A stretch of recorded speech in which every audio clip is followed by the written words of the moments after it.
I thought we'd have a talk about the enlightened life, the loving life, versus a very stale habit life.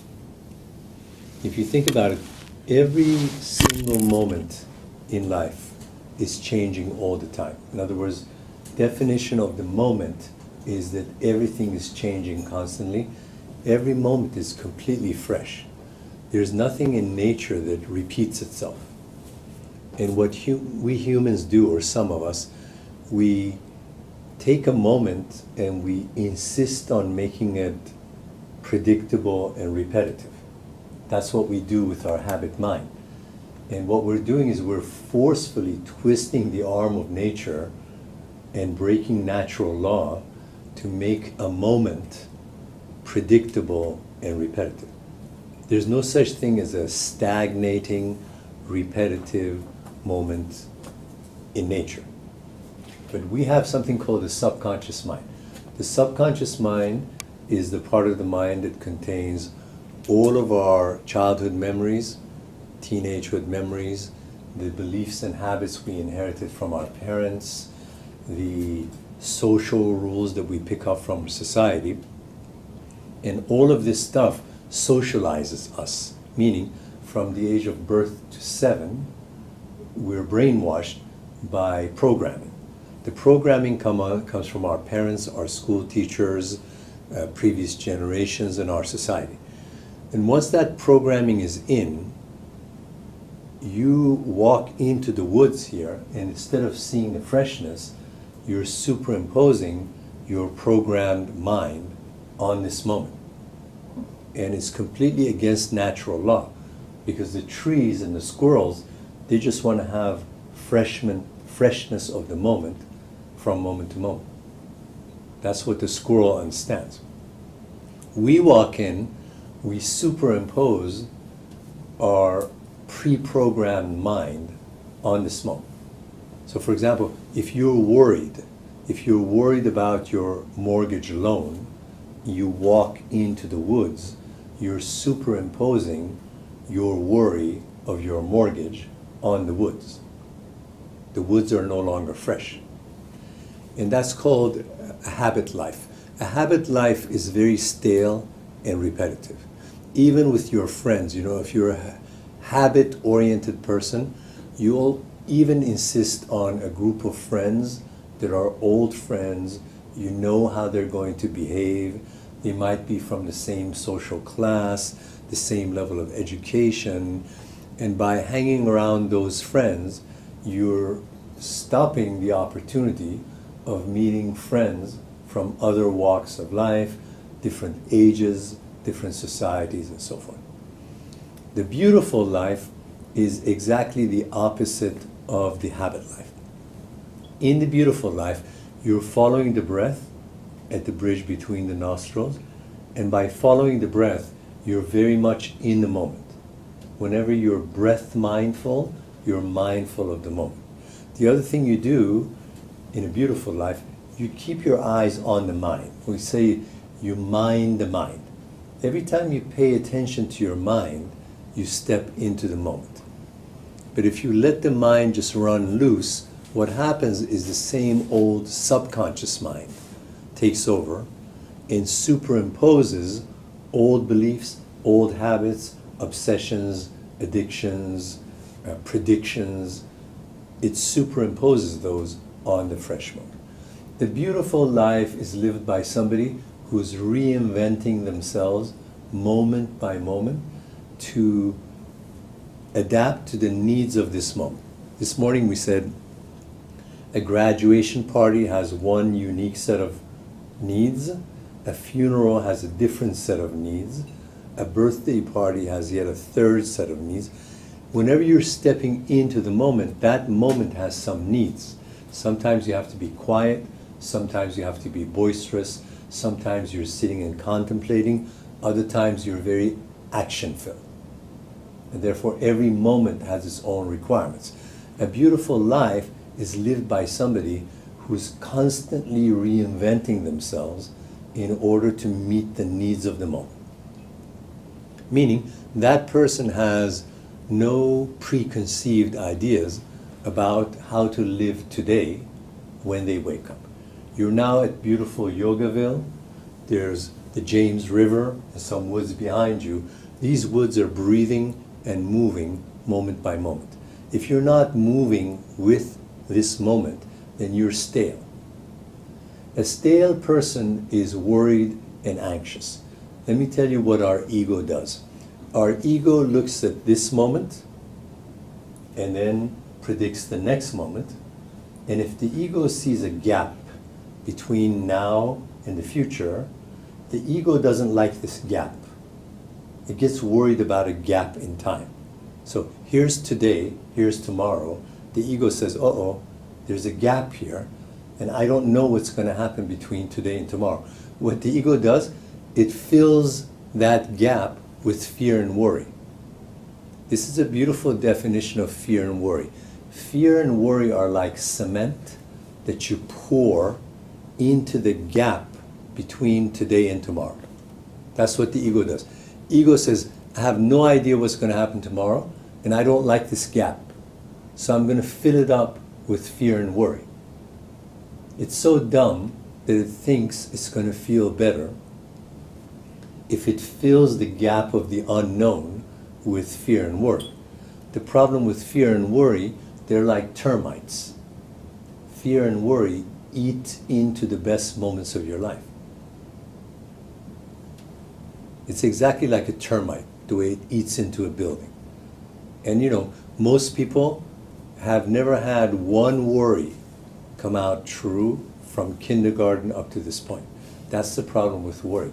If you keep a journal of your worries from kindergarten until now, less than 1% will have ever materialized in the way that you think it should materialize. If you don't mind the breath, if you don't mind the mind, what happens is you'll wind up cruising through life with your hands off the steering wheel of life. Meaning, you're being controlled by childhood programming or teenage programming. You're being controlled by your previous religious programming, your society's rules, anything but your unique self. And therefore, you're twisting the arm of nature to become repetitive, predictable, and stagnant in the way that you want nature to be.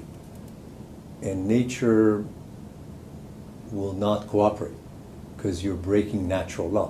What happens is if you're an anxious, insecure, worried person, you wind up wearing yourself out instead of nature. You cannot force nature to be repetitive and stagnant and predictable.